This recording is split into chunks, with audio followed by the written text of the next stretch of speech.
प्रेम से बोलिए लक्ष्मी नारायण भगवान की जय हो। जय श्री कृष्ण, राधे राधे। ओम नमः शिवाय। भगवान श्री हरि के भक्तों को एकादशी का बहुत ही बेसब्री से इंतजार रहता है, क्योंकि यही दिन भगवान लक्ष्मी नारायण को सबसे ज्यादा प्रिय है और वे अपने भक्तों को आशीर्वाद दान करते हैं। माघ मास के शुक्ल पक्ष की एकादशी को जय एकादशी कहा जाता है। पद्म पुराण में जय एकादशी का बहुत महत्व बताया गया है। पद्म पुराण के अनुसार मृत्यु के बाद जब व्यक्ति को अपने कर्मों के अनुसार शरीर में जाना होता है, तो उसे भूत पिशाच की योनि कहा जाता है। यह एकादशी का व्रत करने और कथा सुनने से भूत पिशाच की योनि में नहीं जाना पड़ता। पितृ भी इस योनि में कष्ट काट रहे होते हैं, तो उनको भी मुक्ति मिल जाती है। भगवान श्री कृष्ण कहते हैं, जिस मनुष्य ने एकादशी का व्रत किया है या इसकी कथा को सुना है, वह सब यज्ञ जप आदि के बराबर एकादशी का व्रत करने से और कथा सुनने से उसे 1000 वर्ष तक स्वर्ग में वास करने को मिलता है और मृत्यु लोक में अपार धन संपत्ति और सफलता को प्राप्त होता है। तो प्रिय भक्तजनों, आज की कथा मैं आपको यह एकादशी की ही सुनाने जा रही हूँ, जो भगवान श्री कृष्ण जी ने युधिष्ठिर को सुनाई थी। आप इस कथा को पूरा अवश्य सुनिएगा और भगवान श्री हरि की कृपा प्राप्त करने के लिए वीडियो को लाइक करके कमेंट में ओम नमो भगवते वासुदेवाय नमः जरूर लिखिएगा। धर्मराज युधिष्ठिर बोले, हे भगवान, आपने माघ के कृष्ण पक्ष की शर्तिला एकादशी का अत्यंत सुंदर वर्णन किया। आप स्वदेश, अंडज, जरायु चारों प्रकार के जीवों की उत्पन्न, पालन और नाश करने वाले हैं। अब आप कृपा करके माघ शुक्ल एकादशी का वर्णन कीजिए। इसका क्या नाम है? इसके व्रत की क्या विधि है? कौन से देवता का पूजन किया जाता है? श्री कृष्ण कहने लगे, हे राजन, इस एकादशी का नाम जया एकादशी है। इसका व्रत करने से मनुष्य ब्रह्म हत्या आदि पापों से छूटकर मोक्ष को प्राप्त होता है। इसके प्रभाव से भूत पिशाच आदि योनियों से मुक्त हो जाता है। इस व्रत को विधि पूर्वक करना चाहिए। अब मैं तुम्हें पद्म पुराण में वर्णित इसकी महिमा की कथा सुनाता हूँ। देवराज इंद्र स्वर्ग में राज्य करते थे। अन्य सभी देवगण सुख पूर्वक स्वर्ग में रहते। एक समय इंद्र अपनी इच्छा अनुसार नंदन वन में अप्सराओं के साथ विहार कर रहे थे और गंधर्व गान कर रहे थे। उन गंधर्वों में प्रसिद्ध पुष्पदंत व उनकी कन्या पुष्पवती, चित्रसेन और उनकी स्त्री मालिनी भी उपस्थित थी। साथ ही मालिनी का पुत्र पुष्पबान और उनका पुत्र माल्यवान भी उपस्थित थे। पुष्पवती गंधर्व कन्या माल्यवान को देखकर उस पर मोहित हो गई। माल्यवान पर कामवान चलाने लगी। उसने अपने रूप, लावण्य और हाव भाव से माल्यवान को वश में कर लिया। हे राजन, वे पुष्पवती अत्यंत सुंदर थी। अब वे इंद्र को प्रसन्न करने के लिए गान करने लगे, परंतु परस्पर मोहित हो जाने के कारण उनका चित्त भ्रमित हो गया। इनके ठीक प्रकार ना गाने और स्वर ताल ठीक ना होने से इंद्र इनके प्रेम को समझ गया। उन्होंने इसे अपना अपमान समझकर शाप दे दिया। इंद्र ने कहा, हे मूर्खो, तुमने मेरी आज्ञा का उल्लंघन किया, इसलिए तुम्हें धिक्कार है। अब तुम दोनों स्त्री पुरुष के रूप में मृत्यु लोक में जाकर पिशाच रूप धारण करो और अपने कर्म का फल भोगो। इंद्र का ऐसा शाप सुनकर वे बहुत दुखी हुए और हिमालय पर्वत पर दुख पूर्वक अपना जीवन बिताने लगे। उन्हें गंध, रस, स्पर्श आदि का ज्ञान न रहा। वह उनको महान दुख मिल रहे थे। उन्हें एक क्षण के लिए भी निद्रा नहीं आती। उस जगह अत्यंत शीत था, इससे उनके रोंगटे खड़े हो गए। शीत के मारे दांत बजते रहे। एक दिन पिशाच ने अपनी स्त्री से कहा, पिछले जन्म में हमने कौन से पाप किए जिससे हमको ये दुखदायी पिशाच योनि मिली। इस पिशाच योनि से तो नरक के दुख सहना ही उत्तम है। अब हमें किसी प्रकार का पाप नहीं करना चाहिए। इस प्रकार विचार करते हुए वे अपने दिन व्यतीत कर रहे थे। देवयोग से तभी माघ मास में शुक्ल पक्ष की जया एकादशी आई। उस दिन उन्होंने कुछ भी भोजन नहीं किया, न कोई पाप कर्म किया, केवल फल फूल खाकर ही दिन व्यतीत किया। सायकाल के समय महान दुख से पीपल के वृक्ष के नीचे बैठ गए। उस समय सूर्य भगवान अस्त हो रहे थे। रात को बहुत ठंड थी, इस कारण वे दोनों शीत के मारे दुखित होकर मृतक के समान आपस में चिपटे हुए पड़े रहे। उस रात्रि को उनको निद्रा भी नहीं आई। हे राजन, जय एकादशी के उपवास और रात्रि की जागरण से दूसरे दिन प्रभात होते ही उनकी पिशाच योनि छूट गई। अत्यंत सुंदर गंधर्व और अप्सरा की देह धारण कर सुंदर वस्त्राभूषणों से अलंकृत होकर उन्होंने स्वर्गलोक को प्रस्थान किया। उस समय आकाश में देवता उनकी स्तुति करते हुए पुष्प वर्षा करने लगे। स्वर्गलोक में जाकर इन देवों ने देवराज इंद्र को प्रणाम किया। इंद्र उनको पहले रूप में देखकर बहुत हैरान हुआ और पूछने लगा, तुमने अपनी पिशाच योनि से किस तरह छुटकारा पाया, तो बताओ। माल्यवान बोले, हे देवेंद्र, भगवान विष्णु की कृपा और जया एकादशी के व्रत के प्रभाव से हमारी पिशाच देह छूट गई। तब इंद्र बोले, हे माल्यवान, भगवान की कृपा और एकादशी का व्रत करने से न केवल तुम्हारी पिशाच योनि छूट गई, वरन हम लोगों के भी वंदनीय हो गए, क्योंकि भगवान विष्णु और शिव की भक्त हम लोगों के लिए वंदनीय हैं। अतः आप धन्य हैं। अब आप पुष्पवती के साथ जाकर विहार करो। श्री कृष्ण कहने लगे, हे राजा युधिष्ठिर, इस एकादशी के व्रत से बुरी योनि छूट जाती है। जिस मनुष्य ने एकादशी का व्रत किया है उसे मानो सब यज्ञ जप दान कर लिए। जो मनुष्य जय एकादशी का व्रत करते हैं वे अवश्य ही 1000 वर्ष तक स्वर्ग में वास करते हैं। ओम नमः शिवाय। जय श्री कृष्णा। राधे राधे। प्रिय भक्तजनों, एक बार चकवा चकवी ने भगवान शिव से 3 प्रश्न किए। पहला प्रश्न, सबसे बड़ा संसार में शक्ति कौन सी है जो मृत्यु को भी हरा देती है? दूसरा, सबसे बड़ा दान क्या है? और तीसरा, सबसे बड़ा धर्म क्या है? ये एक बहुत ही पवित्र और ज्ञानवर्धक कथा है जो आपके जीवन को बदल देगी। आप इस कथा को पूरा अवश्य सुने और कथा सुनने से पहले वीडियो को लाइक करके कमेंट में हमें जरूर बताइए कि ये कथा आपको कैसी लगी। एक समय की बात है, एक गांव के बाहर भगवान शिव का मंदिर था। उसके सामने ही एक बरगद का विशाल पेड़ था। उस पेड़ पर एक चकवा चकवी रहते। वे दोनों रोजाना भगवान शिव की पूजा पाठ करते, उनकी भक्ति में लीन रहते। एक दिन चकवी ने चकवे से पूछा, मेरे मन में कई दिनों से 3 प्रश्न उठ रहे हैं। आज मैं तुमसे इन तीनों प्रश्नों के उत्तर जानना चाहती हूँ। मेरा पहला प्रश्न है, इस संसार में सबसे बड़ी शक्ति कौन सी है जो मृत्यु को भी हरा दे? मेरा दूसरा प्रश्न है, दूसरा सबसे बड़ा दान क्या है? और तीसरा कि सबसे बड़ा धर्म क्या है? फिर चकवी की बात सुनकर चकवा कहता है कि चलिए हम भगवान शिव के पास चलते हैं, वही तुम्हारे इन प्रश्नों का उत्तर देंगे। चकवा चकवी भगवान शिव के पास आते हैं और अपने प्रश्नों को बताते हैं। तो भगवान शिव कहते हैं कि मैं तुम्हें एक घटना सुनाता हूँ। उस घटना को सुनने के बाद तुम्हें तुम्हारे तीनों प्रश्नों के जवाब मिल जाएंगे। इस कथा को तुम पूरा जरूर सुनना। एक रामपुर नाम का शहर था। उस शहर में एक ठाकुर रहता था जो एक सावंत के उच्च पद पर नियुक्त था। उस ठाकुर का एक लड़का था जिसका नाम करमवीर था। एक दिन करमवीर भ्रमण करने के लिए घर से घोड़ा लेकर निकला। घूमते घूमते करमवीर को प्यास लगने लगी। थोड़ा आगे चलने पर उसे एक पानी का प्याऊ दिखाई दिया। उसने वहां जाकर पानी पिया और अपने घोड़ों को भी पानी पिलाया। थोड़ी देर वहीं बैठकर विश्राम किया। विश्राम करते हुए करमवीर ने देखा कि वहां बहुत से यात्री आ रहे थे और जा रहे थे। पानी पीने के बाद आशीर्वाद दे रहे थे। वे यात्री कह रहे थे कि बहुत ही अच्छा काम कर रहा है ये पानी पिलाने वाला। पानी पिलाने वाले को भगवान हमेशा खुश रखे, ये आशीर्वाद देकर राहगीर जा रहे थे। इस बात को करमवीर सुन रहा था। करमवीर सोचने लगा, मैं एक प्याऊ खोलूंगा, वहां मैं हर राहगीर को पानी पिलाऊंगा। यह सोचकर करमवीर घर चला गया।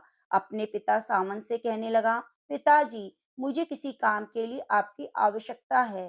तो ठाकुर कहने लगा, क्यों बेटे, क्या काम है?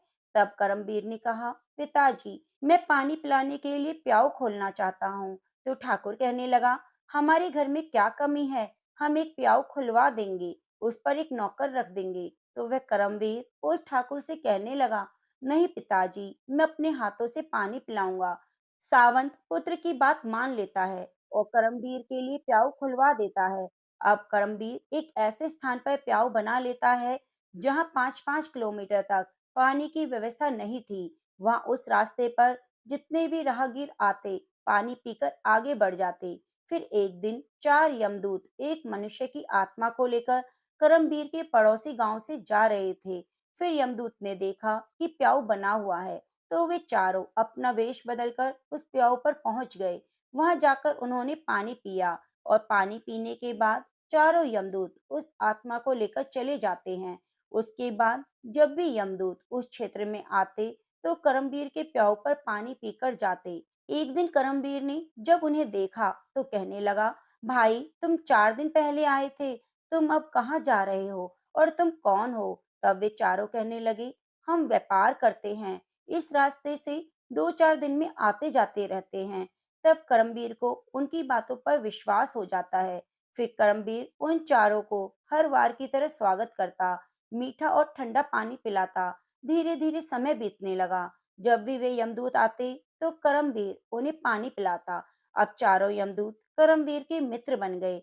उसके बाद जब भी वे चारों यमदूत उस मार्ग से आते तो करमबीर की प्याऊ पर जरूर आते और वहां बैठकर बातें करते, फिर चले जाते। अब करमवीर के विवाह का समय आ गया, तो करमवीर ने अपने उन चारों मित्रों को निमंत्रण दिया। फिर वे चारों यमदूत उसके विवाह में सम्मिलित हुए। विवाह होने के बाद करमवीर अपनी पत्नी को अपने घर लेने आया। उसके बाद कुछ समय और निकला। फिर एक दिन यमराज उन यमदूतों से कहते हैं, कल ठीक 12 बजे तुम्हें एक करमवीर नाम के व्यक्ति को लाना है। यमराज ने यमदूत को 24 घंटे पहले बता दिया। अब वे चारों सोचने लगे कि करमवीर तो हमारा मित्र है, हम उसे कैसे लाएंगे। फिर वे चारों यमदूत करमवीर के प्याऊ पर आते हैं, जहाँ करमवीर पानी पिला रहा था। वहां जाकर वे चारों मनुष्य का रूप धारण करते हैं और करमवीर के पास आकर पानी पीते हैं। पानी पीने के बाद चारों रोने लगते हैं। तब करमवीर उन्हें रोता देखकर पूछता है, मित्र तुम क्यों रो रहे हो? मुझे बताओ, मैं क्षेत्र के ठाकुर का पुत्र हूँ। अगर तुम्हें किसी ने सताया है तो मैं उसे दंड दूंगा। फिर उसमें से कोई जवाब नहीं देता। चारों एक दूसरे को देखने लगते हैं। उनमें से छोटा वाला यमदूत सबसे ज्यादा रो रहा था। करमबीर उससे कहता है, मुझे बताओ तुम क्यों रो रहे हो, आखिर क्या हुआ है? फिर वह छोटा वाला यमदूत कहता है, मित्र क्या बताऊं, हम चारों कोई मनुष्य नहीं है, हम चारों यमदूत हैं। हम जब भी इस क्षेत्र से किसी आत्मा को लेकर जाते थे, तुम्हारे प्याऊ पर पानी पीने आते और धीरे धीरे तुमसे हमारी मित्रता हो गई। यह सुनकर करमबीर डर गया। फिर सबसे छोटा यमदूत कहने लगा, मित्र आज ठीक 12 बजे तुम मृत्यु को प्राप्त हो जाओगे। हमारी मित्रता के मोह के कारण ही हमें रोना आ रहा है। यमराज ने हमें आज्ञा दी है, मैं सर्प बनकर तुम्हारे सिर पर डसूंगा। यह जो 3 मेरे बड़े भाई हैं तुम्हारे प्राणों को लेकर चले जाएंगे। फिर करमबीर कहने लगा, मित्र जब मेरी मृत्यु का समय आ ही चुका है तो रोने का क्या लाभ? इसमें भला तुम क्या कर सकते हो? मैं मृत्यु से नहीं डरता, मैं तुम्हारे साथ चलने को तैयार हूँ। फिर भगवान शिव चकवा चकवी से कहते हैं। तब चौथा यमदूत कहता है, हे मित्र सबसे ज्यादा स्नेह मैं तुमसे करता हूँ, परंतु क्या करूँ, मुझे ये जिम्मेदारी मिली है, मैं तुम्हें डसूंगा और तुम्हारी मृत्यु मेरे ही हाथों होगी। भगवान शिव चकवी से कहते हैं। तब वह करमबीर कहने लगा, ठीक है मित्र, कोई बात नहीं, जो यहाँ आया है उसे एक दिन जाना ही पड़ेगा, मृत्यु को कोई नहीं टाल सकता। फिर वह छोटा यमदूत कहता है, देखो करमवीर, ठीक 12 बजे से 10 मिनट पहले हम चारों यमदूत तुम्हारे घर की सीढ़ियों पर बैठ जाएंगे, 10 मिनट बाद तुम्हें ले जाएंगे। इतना कहकर वे चारों अदृश्य हो गए। फिर करमबीर थोड़ा सा घबराया और अपने घर को चल दिया। उसने रात को वह बात अपनी पत्नी को नहीं बताई। इंतजार करने लगा कि कब 12 बजेंगे और 12 बजने का समय नजदीक आया तो वह छोटा वाला यमदूत सर्प का रूप धारण कर लेता है और सीढ़ियों पर बैठ जाता है। फिर भगवान शिव चकवा चकवी से कहते हैं, इधर करमवीर मन में विचार कर ही रहा था कि मैं थोड़ी देर में मरने वाला हूँ, मेरी नई नवेली पत्नी है, तो क्यों न थोड़ी देर में अपनी पत्नी से बातें कर लेता हूँ। ये सोचकर वह ऊपर के कमरे में जाने लगता है। जब उसे ऊपर जाने के लिए सीढ़ियों में से होकर जाना था, जिन पर सर्प बैठा हुआ था, जब करमबीर ने सर्प को बैठा हुआ देखा तो करमबीर उसे पहचान गया। उससे कहने लगा, हे मित्र तुम मुझे डस लो, मैं कहीं नहीं जा रहा हूँ। तभी सर्प कहता है, हे मित्र मैं तुझे जरूर डसूंगा, पर 12 बजने में 10 मिनट पर। अभी शेष हैं, तभी मैं डसूंगा। जब सर्प और कर्मवीर आपस में बातें कर रहे थे, तो कर्मवीर की पत्नी उन्हें देख रही थी, उनकी बातें सुन रही थी। कर्मवीर की पत्नी एक पतिव्रता स्त्री थी, उसका पतिव्रत धर्म उजागर हो गया। वे ईश्वर से प्रार्थना करने लगी, हे प्रभु, मेरे विवाह को अभी 10 दिन हुए नहीं, ये क्या घटना होने वाली है। भगवान शिव कहते हैं, हे चकवी, वह एक राजपुत्र की पुत्र वधू थी। उसने 36 प्रकार के व्यंजन भोजन में बनाए। उसी शहर में एक बहुत ही गरीब व्यक्ति रहता था। उस गरीब के एक लड़की थी, जो 9 महीने की गर्भवती विधवा थी। वह अपने गरीब पिता के घर में रहती थी, क्योंकि उसके ससुराल में उसके पति के मरने के बाद उसका कोई सहारा नहीं था। जिस दिन करमवीर को सर्प डसने वाला था, उसी दिन उस लड़की की नवजात शिशु पैदा हुआ। वह लड़की जिसके प्रसव हुआ था, उसे बहुत जोर से भूख लगने लगी। तो वह लड़की अपने माता पिता से कहने लगी कि उसे बहुत भूख लग रही है, उसे कुछ खाने को दो। पिता कहने लगा, बेटी, मेरे पास खाने के लिए कुछ भी नहीं, मैं तुम्हें भला क्या दे सकता हूँ। ऐसे में वह लड़की बोली, यदि तुम मुझे खाने को नहीं दोगे, तो जो ये बच्चा मेरे गर्भ से पैदा हुआ है, मैं इसे खा जाऊंगी। भगवान शिव कहते हैं, हे चकवा चकवी, प्रसूति के समय की भूख बहुत तेज होती है। जब उस गरीब व्यक्ति ने बात लड़की की सुनी, मैं इस बच्चे को खा जाऊंगी, तो वह पिता कहने लगता है, बेटी, तुम रुको, मैं जाता हूँ। अगर कोई कुछ दे दे, तो मैं खाने के लिए अवश्य लेकर आऊंगा। उस लड़की का पिता भिक्षा मांगते हुए चला जा रहा था। जो कोई उसे देखता, दरवाजा बंद कर देता। इस प्रकार चलते हुए व्यक्ति उसी ठाकुर के महल के पास आया, पर करमवीर से उसका काल सर्प बनकर बातें कर रहा था। उसकी पत्नी छत से देख रही थी और ईश्वर से प्रार्थना कर रही थी। तभी वह मांगने वाले की आवाज लगाता है, मुझे कोई भोजन दे दो, मेरी लड़की को प्रसव हुआ है, उसने एक नवजात शिशु को जन्म दिया है, मेरे पास खिलाने के लिए कुछ नहीं, वह नवजात शिशु को खाने वाली है। तब यह बात करमवीर की पत्नी ने सुनी, तो वह सोचने लगी, कुछ समय बाद मेरा पति मर जाएगा, मैं विधवा हो जाऊंगी, मुझे अपने पति के साथ सती होना पड़ेगा। ये भोजन किस काम आएगा जो मैंने बनाया है। इस भोजन को मैं इस भिखारी को दे देती हूँ। फिर उसने वह भोजन गरीब व्यक्ति को दे दिया। तब भोजन को लेने के बाद गरीब व्यक्ति वापस अपने घर आ जाता है। जब तक करमवीर और सर्प बातें कर रहे थे, तब तक वह गरीब आदमी जाकर उस भोजन को अपनी लड़की को खिला देता है। 36 प्रकार के व्यंजनों को जब लड़की ने जी भर के खा लिया, तो पूछने लगी, पिताजी, आज इतना अच्छा भोजन किसने दिया।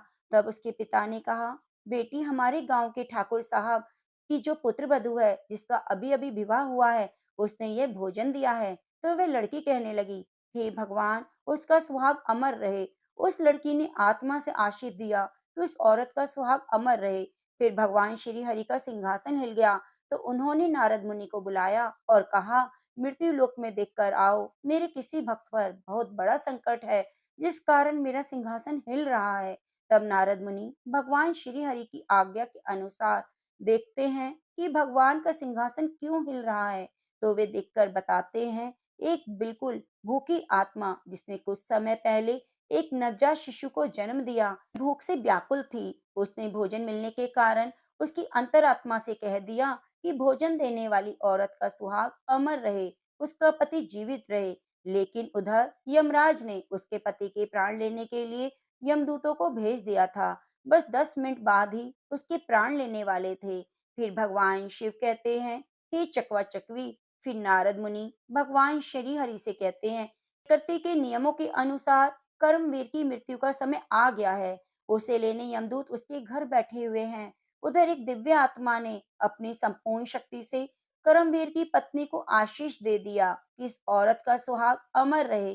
फिर भगवान विष्णु कहने लगे, मुझे उस आत्मा का मान रखना पड़ेगा, चाहे मेरे कार्य में परिवर्तन ही क्यों ना हो जाए।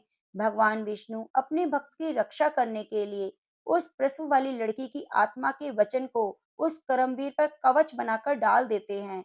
जब तक घड़ी में 12 बजने में 10 मिनट बाकी थे, तब तक करमवीर उस यमदूत से कहने लगा, हे मित्र, अब तुम मुझे डस लो, मैं तुम्हारे साथ चलने को तैयार हूँ। फिर उसका सर्प ने करमवीर को डस लिया। सर्प सोचने लगा, 10 मिनट में ये करमवीर मर जाएगा। लेकिन 10 मिनट बाद भी करमवीर को कुछ नहीं हुआ। फिर सर्प कहने लगा, मित्र, तुम्हें कुछ हो रहा है क्या। करमवीर कहने लगा, मुझे कुछ नहीं हुआ। फिर सर्प ने उसके ऊपर तीव्र विष डाला। परंतु कर्मवीर की रक्षा तो स्वयं श्री हरि विष्णु कर रहे थे, जिस कारण से सर्प के विष का असर कर्मवीर पर नहीं हुआ।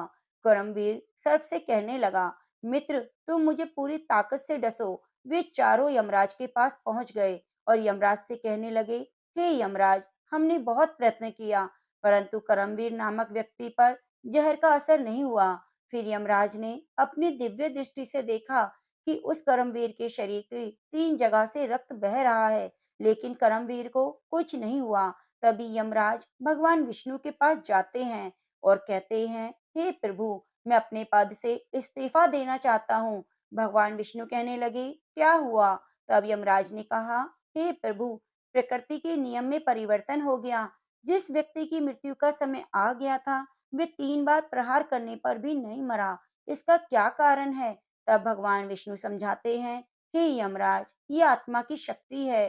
फिर यमराज कहते हैं, प्रभु, ये आत्मा की शक्ति क्या होती है? जब भगवान श्री विष्णु कहते हैं, यदि कोई व्यक्ति अपनी अंतर आत्मा से किसी दूसरे व्यक्ति को आशीष दे या श्राप दे, उसको झूठा करने की शक्ति मेरे अंदर भी नहीं होती। फिर चाहे उसके लिए मुझे प्रकृति के नियमों में परिवर्तन ही क्यों न करना पड़े। भगवान विष्णु कहते हैं, हे यमराज, जरा ध्यान से देखो, एक ऐसी गरीब औरत जिसका पति उसे 2 महीने पहले ही छोड़कर मर गया, जो पिता के पास रह रही है और पिता के पास भी कुछ खाने को नहीं, जिसने कुछ समय पहले ही एक शिशु को जन्म दिया, उसे भोजन नहीं मिल रहा था। उसकी आत्मा भोग से बिलबिला रही थी। वे अपने नवजात बच्चे को खाने को तैयार थी, तो उसने भोजन खाया और परमवीर की पत्नी को उसने आशीर्वाद दिया कि अमर सुहाग हो। मुझ में एकाग्र होकर जो व्यक्ति आशीष देता है या श्राप देता है, मैं उसके वचन को झूठा नहीं होने देता। हे यमराज, इसलिए तुम्हें कर्मवीर की आयु 100 वर्ष और बढ़ानी होगी। फिर यमराज कर्मवीर की आयु को 100 वर्ष बढ़ा देता है।